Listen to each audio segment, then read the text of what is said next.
Hello and welcome everyone for another online session of general knowledge. तो आज हम इस वीडियो में यूनाइटेड नेशन यानी कि संयुक्त राष्ट्र के बारे में बात करेंगे और उसका जो 6 प्रिंसिपल ऑर्गन है, मुख्य ऑर्गन है, अंग है, उसके बारे में हम बात करेंगे। और यूनाइटेड नेशन का जो हेडक्वार्टर और उसका 6 अंग का जो हेडक्वार्टर है, उसका मेंबर, सदस्य, उसका गठन, उसका कार्य, इन सब के बारे में इस वीडियो में हम डिटेल्स में बात करेंगे। तो पहले आता है यूनाइटेड नेशन, जो कि एक इंटरनेशनल ऑर्गेनाइजेशन है जिसका फॉर्मुलेशन हुआ था 1945 में, after the second world war जिसका फॉर्मुलेशन हुआ था, गठन किया गया था। और उसका जो हेडक्वार्टर है वो अमेरिका का न्यूयॉर्क में स्थित है, यूनाइटेड नेशन का हेडक्वार्टर। और इसके पहले एक बात बता दें कि यूनाइटेड नेशन के पहले और एक ऑर्गेनाइजेशन था, लीग ऑफ नेशन बोल के, जो कि 1919 में गठन किया गया था। और वो फर्स्ट वर्ल्ड वॉर के बाद ही गठन किया गया था, लेकिन वो ज़्यादा सक्सेसफुल नहीं रहा, इसीलिए उसको डिसकंटिन्यू किया गया। और इसके बाद सेकेंड वर्ल्ड वॉर में यूनाइटेड नेशन नाम का और एक इंटरनेशनल ऑर्गेनाइजेशन गठन किया गया और उसका कुल मेंबर स्टेट है 193। तो यूनाइटेड नेशन का गठन सेकेंड वर्ल्ड वॉर के बाद ही हुआ था और उसका जो एस्टेब्लिश हुआ था अक्टूबर 24, 1945 में एक आंतर्जातिक संगठन के रूप में स्थापित किया गया था। और इसकी आधिकारिक भाषा यानी कि ऑफिशियल जो लैंग्वेजेस है वो है मतलब अरबिक है, चाइनीज़ है, इंग्लिश है, फ्रेंच है, रशियन है और स्पेनिश है। ये 6 लैंग्वेज उसका ऑफिशियल लैंग्वेज है।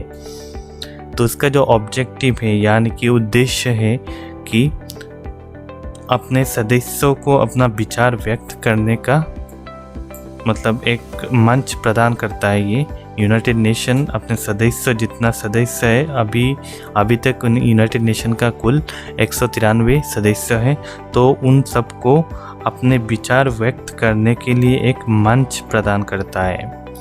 तो सेकंड है समझौतों के क्षेत्र में खोजने और समस्याओं को एक साथ हल करने के लिए सरकारों के लिए बातचीत की मेजबानी करना, यानी कि अगर कुछ प्रॉब्लम्स क्रिएट हो तो उसको मतलब कैसे समझौते के और ले जाके, अगर किसी दो देशों में कुछ प्रॉब्लम हो रहा हो, कोई कॉन्फ्लिक्ट हो रहा हो, तो उसको सुलझने के और यूनाइटेड नेशन मिडिलमैन की तरह काम करेगा। और दोनों देशों का, जितना भी देशों का मेंबर स्टेट का कोई प्रॉब्लम है उसको सुलझने के लिए ट्राई करेगा। फिर आता है to take action on the issue confronting humanity, मतलब शांति और सुरक्षा, जलवायु परिवर्तन यानी कि क्लाइमेट चेंज, इसके बाद सस्टेनेबल डेवलपमेंट यानी कि सतत विकास, मानवाधिकार, निरस्त्रीकरण, आतंकवाद, मानवीय और स्वास्थ्य अपस्थिति, लैंगिक समानता, शासन, खाद्य उत्पादन आदि जैसे मानवता के सामने आने वाले मुद्दों पर कार्रवाई करना। मतलब ये जितना भी समस्या है पूरे दुनिया का, जो ये सब समस्या है पूरे दुनिया का, किसी भी देश में अगर ह्यूमन राइट्स का प्रॉब्लम हो रहा हो या किसी भी देश में अगर खाद्य उत्पादन का प्रॉब्लम हो रहा हो, तो यूनाइटेड नेशन उसको मदद करने में सहाय करेगा। एकजुट होके सब मेंबर स्टेट को एकजुट लाके उसको सुलझने के लिए सहाय करेगा। तो ये है यूनाइटेड नेशन का उद्देश्य। फिर हम इसका मेंबर के बारे में बात करते हैं, यानी कि सदस्य के बारे में बात करते हैं। उसका कुल सदस्य है 193। अभी तक उसका, आज के डेट में उसका सदस्य है 193 देश उसका सदस्य है यूनाइटेड नेशन का पूरे दुनिया में। फिर ऐसे 3 देश है जो अभी भी यूनाइटेड नेशन का हिस्सा नहीं है, क्योंकि ये कोसोवो बोल के एक देश है जो यूनाइटेड नेशन का जो मेंबर है, जितना मेंबर स्टेट है, उन लोगों ने उसको रिकॉग्नाइज नहीं किया, तो इसीलिए वो कोसोवो देश यूनाइटेड नेशन का सदस्य नहीं है। फिर आता है ताइवान, जो कि चाइना का एक ऑक्युपाइड है, मतलब सन 1971 से ऑक्युपाइड है और इसीलिए वो मेंबर स्टेट नहीं है यूनाइटेड नेशन का। और एक है वेटिकन, जो कि एक छोटा मोटा एक सिटी स्टेट है, जो रिलीजियस रीज़न के लिए, धार्मिक कारण के लिए वो यूनाइटेड नेशन का हिस्सा नहीं है। संयुक्त राष्ट्र परिषद द्वारा संबंधित सदस्यों की सिफारिश की जाती है, जिसे महासभा में 2/3 बहुमत से स्वीकार किया जाता है। मतलब जो कोई अगर देश किसी मतलब यूनाइटेड नेशन का हिस्सा बनना चाहता है, कोई भी देश यूनाइटेड नेशन का एक सदस्य बनना चाहता है, तो यूनाइटेड नेशन का सिक्योरिटी काउंसिल बोल के एक अंग है, एक काउंसिल है, जिसमें 2/3 मेजॉरिटी वोट से अगर जीतेगा, मतलब 2/3 मेजॉरिटी वोट से अगर वो उस देश का राय होगा, पॉजिटिव होगा, तो वो देश यूनाइटेड नेशन का मेंबर स्टेट हो सकता है। तो ऐसे मतलब यूनाइटेड नेशन का सदस्य कोई देश सदस्य बन सकता है ऐसे प्रोसेस से। तो फिर हम गठन के बारे में बात करेंगे। ये संयुक्त राष्ट्रों के यूनाइटेड नेशन के 6 अंग हैं। पहला अंग है सामान्य सभा, फिर आता है सुरक्षा परिषद, फिर आर्थिक और सामाजिक परिषद, फिर अंतर्राष्ट्रीय न्यायालय यानी कि विश्व न्यायालय, फिर न्यास परिषद और फिर सेक्रेटेरिएट यानी कि सचिवालय। तो ये 6 अंग है यूनाइटेड नेशन का, जो अहम अंग है यूनाइटेड नेशन का, मेन बॉडीज़ हैं। तो ये जो 5 आप देख रहे हैं, ये जो 5 अंग है, तो उसका हेडक्वार्टर न्यूयॉर्क में ही है। यूनाइटेड स्टेट्स ऑफ अमेरिका का न्यूयॉर्क सिटी में ही है। और इंटरनेशनल कोर्ट ऑफ जस्टिस जो है उसका हेडक्वार्टर न्यूयॉर्क में नहीं है, उसका हेडक्वार्टर हाग में है। नेदरलैंड का हाग बोल के एक सिटी है, उसमें है। तो पहला जो अंग है उसका नाम है जनरल असेंबली यानी कि सामान्य सभा, और ये है उसका hall room, conference hall room, और उसका हेडक्वार्टर न्यूयॉर्क में है, यूएसए में है। तो इसके बारे में हम बात करेंगे। जनरल असेंबली यानी कि सामान्य सभा। तो महासभा यूनाइटेड नेशन का मुख्य विचार विमर्श, नीति निर्धारण और प्रतिनिधि अंग है। तो ये मतलब पॉलिसी मेकिंग का, नीति निर्धारण का और मुख्य विचार विमर्श का, विचारधारा मतलब विचार करने का, जो पॉलिसी मेकिंग का जो अहम ऑफिस है, ये है जनरल असेंबली। मतलब कोई अगर पॉलिसी लेना हो, नया पॉलिसी बनाना हो, तो जनरल असेंबली में सब मेंबर स्टेट के प्रेजेंस में कोई नया पॉलिसी बनाया जाता है, कोई नया नीति निर्धारण किया जाता है जनरल असेंबली में यानी कि साधारण सभा में। और ये जो पूरा 193 जो मेंबर स्टेट है, उन सब का प्रतिनिधित्व महासभा में ही होता है। एक महासभा ही ऐसा जगह है यूनाइटेड नेशन का जिसमें सब देशों का, सब मेंबर स्टेट का प्रतिनिधित्व होता है, जिससे ये सार्वभौमिक प्रतिनिधित्व वाला संयुक्त राष्ट्र का एकमात्र निकाय बन जाता है। तो एकमात्र यही जगह है जहाँ सब देशों का रिप्रेजेंटेशन होता है, सब देशों का प्रतिनिधित्व होता है। बाकी कई असेंबली में सब देशों का प्रतिनिधित्व नहीं होता है। इसके बाद हर साल प्रत्येक वर्ष में मतलब सितंबर में संयुक्त राष्ट्र की यानी कि यूनाइटेड नेशन की पूर्ण सदस्यता वार्षिक महासभा सत्र और सामान्य बहस के लिए न्यूयॉर्क में महासभा हॉल में मिलती है, जिसमें कई राष्ट्राध्यक्ष भाग लेते हैं और संबोधित करते हैं। मतलब हर यार सितंबर महीने में यूनाइटेड नेशन का सब मेंबर, जितना मेंबर है, सदस्य है, सब एक साथ जमात होते हैं और न्यूयॉर्क का जो यूनाइटेड नेशन का जनरल असेंबली का जो हॉल है उसमें सब रिप्रेजेंटेशन भेजते हैं, सब मेंबर से रिप्रेजेंटेशन प्रतिनिधि भेजते हैं और वहाँ सभा होता है। जो जनरल असेंबली है मतलब महासभा है, उसका प्रत्येक वर्ष एक वर्ष के कार्यकाल के लिए एक जीए मतलब जीए प्रेसिडेंट, जनरल असेंबली का एक प्रेसिडेंट चुना जाता है, अध्यक्ष चुना जाता है। तो हर साल मतलब एक प्रेसिडेंट चुना जाता है जनरल असेंबली के लिए, सामान्य महासभा के लिए एक अध्यक्ष चुना जाता है जो पूरा जनरल असेंबली का जो कॉन्फ्रेंस है वो प्रिसाइड करता है।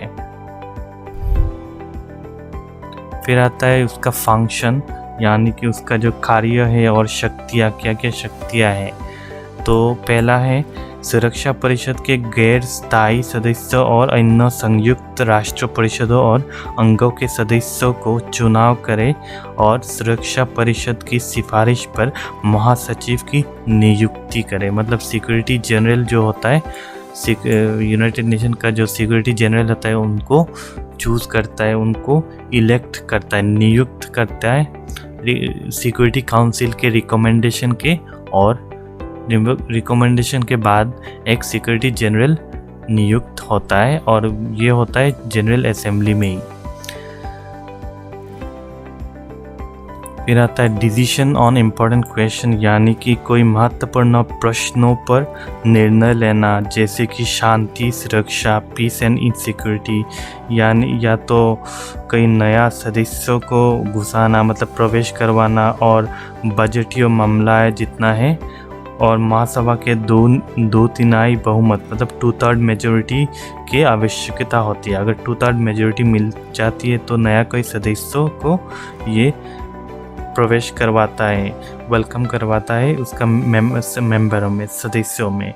और इन सब के लिए 2/3 मेजोरिटी चाहिए होता है। मतलब जनरल असेंबली में जितना मेंबर स्टेट है उन सब का 2/3 जो मेजोरिटी होता है, मेजोरिटी मार्क होता है, तो उसका मेजोरिटी चाहिए होता है।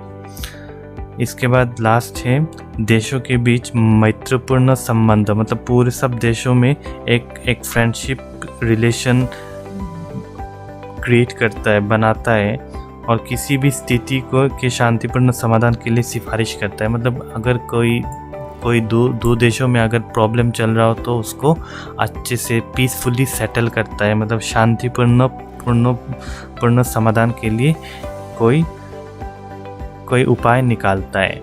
तो ये है जनरल असेंबली का काम होता है। फिर आता है सेकेंड पार्ट है यूनाइटेड नेशन का सिक्योरिटी काउंसिल, यानी कि सुरक्षा परिषद। तो इसका हेडक्वार्टर न्यूयॉर्क में है, न्यूयॉर्क यानी कि यूनाइटेड स्टेट्स ऑफ अमेरिका का न्यूयॉर्क सिटी में है, और ये है उसका conference hall room, United nation security council यानी कि सुरक्षा परिषद के कॉन्फ्रेंस हॉल रूम।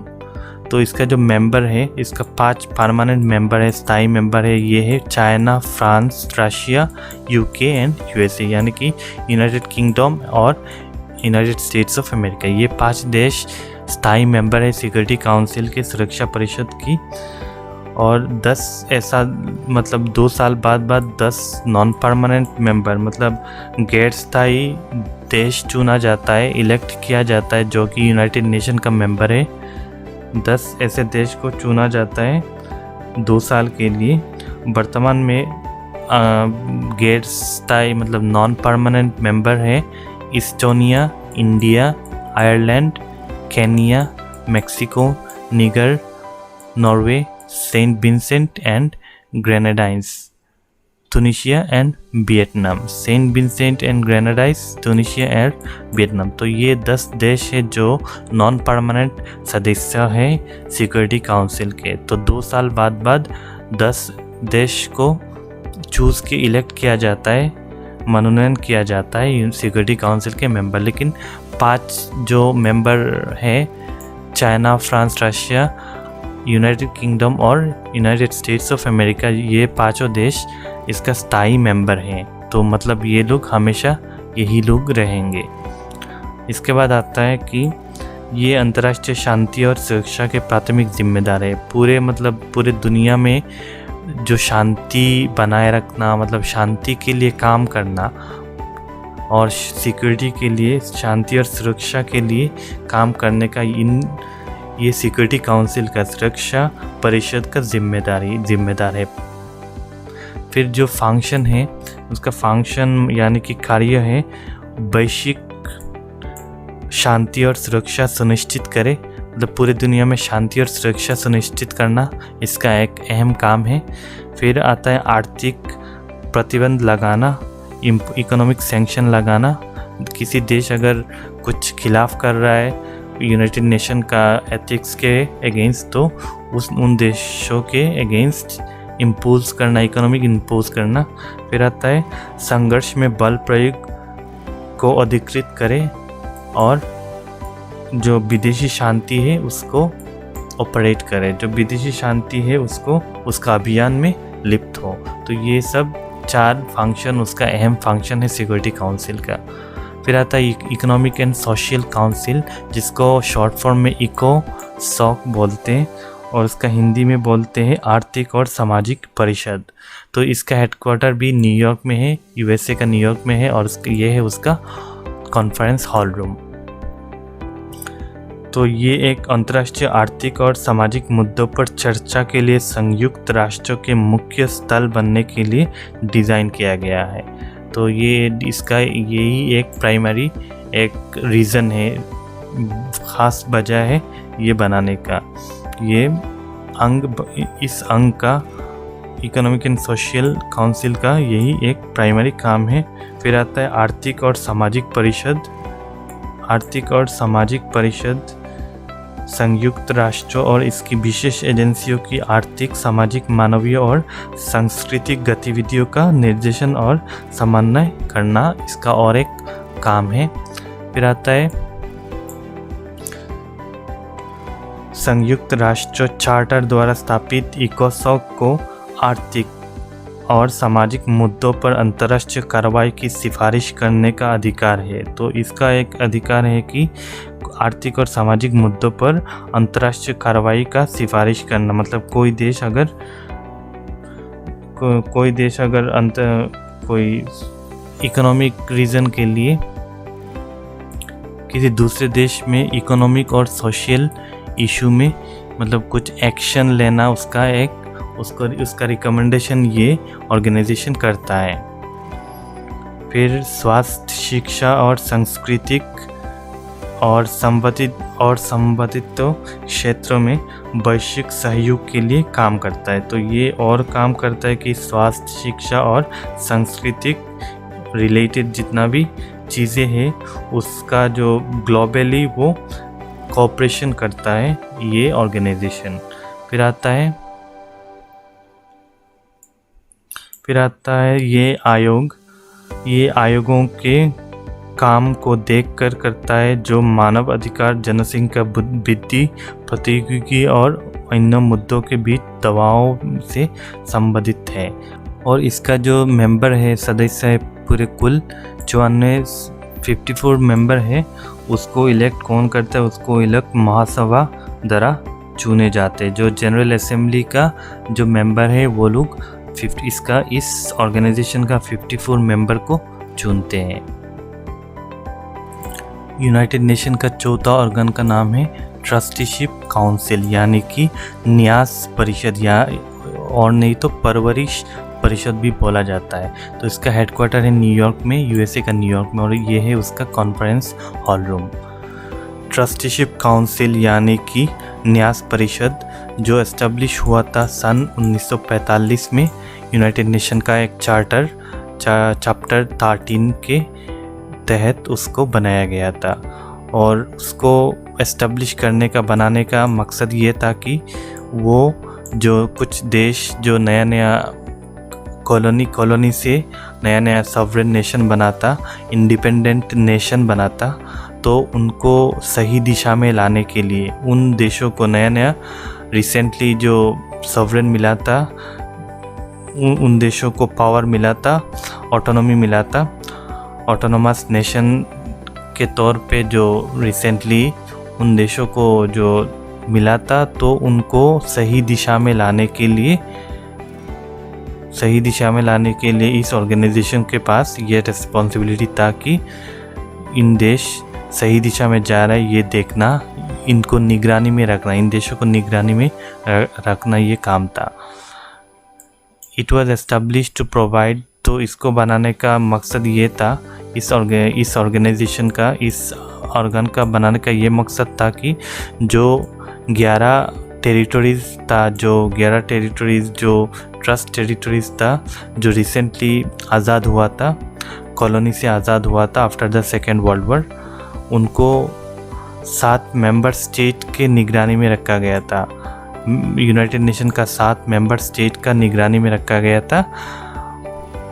इसलिए रखा गया था कि उन देशों को अच्छे से प्रिपेयर करे, तैयार करे कि वो देश सेल्फ गवर्नमेंट मतलब खुद से अपना सरकार चलाए। वो जो देश जो कॉलोनी से औपनिवेशिक से अभी जो सेल्फ गवर्नमेंट मिला है उन देशों को, तो उनको सही दिशा में जा रहा है, उनको ये निगरानी में रखने के लिए 7 देशों को, मेंबर स्टेट को ये रिस्पॉन्सिबिलिटी दिया गया था। और ये जो देश जो रिसेंटली इंडिपेंडेंट हुआ था, इंडिपेंडेंस मिला था, उन देश सही दिशा में चल रहा है ये देखने के लिए 7 देशों को जो दिया था रेस्पॉन्सिबिलिटी, मेंबर स्टेट को दिया गया था जो रेस्पॉन्सिबिलिटी, तो उस 7 मेंबर स्टेट सही से काम कर रहा है कि नहीं, सही से निगरानी में रख रहा है कि नहीं, ये देखने के लिए ये ऑर्गेनाइजेशन को बनाया गया था। यूनाइटेड नेशन का ये ऑर्गन बनाया गया था, न्यास परिषद को। तो 1994 के अंदर सभी जो टेरिटरीज था, ट्रस्ट टेरिटरी मतलब 11 ट्रस्ट टेरिटरी, सब ने सेल्फ गवर्नमेंट और इंडिपेंडेंस हासिल कर लिया था। मतलब वो सब देश खुद से अपना सरकार चला सकता है, खुद अपना इंटरनल जो चीज़ें हैं, देशों का अंदर का जो चीज़ें सब अपना आप हैंडल कर सकता है, ये इंश्योर किया गया था। तो इसीलिए ये ट्रस्टीशिप जो है, ऑर्गन जो है, ट्रस्टीशिप काउंसिल, इसको बंद कर दिया गया था 1 नवंबर 1994 में। और ये बोला गया था, कंडीशन रखा गया था कि अगर कोई कभी मतलब फ्यूचर में आगे कोई अगर इस ऑर्गन का ज़रूरत पड़े तो ये ऑर्गेनाइजेशन फिर से आएगा। ये ट्रस्टीशिप काउंसिल का ऑर्गन जो है ये फिर से आएगा, लेकिन तब से लेके अभी तक इसका कोई ज़रूरत नहीं पड़ा और इसीलिए ये बंद कर दिया गया, ये ऑर्गन बंद कर दिया गया। क्योंकि जो ट्रस्ट टेरिटरीज था पालाओ इन साउथ पैसिफिक, जब लास्ट जो था ट्रस्ट टेरिटरी वो इंडिपेंडेंट हो गया था, सेल्फ गवर्न कर सकता था, तो इसीलिए इस ऑर्गन को बंद कर दिया गया था।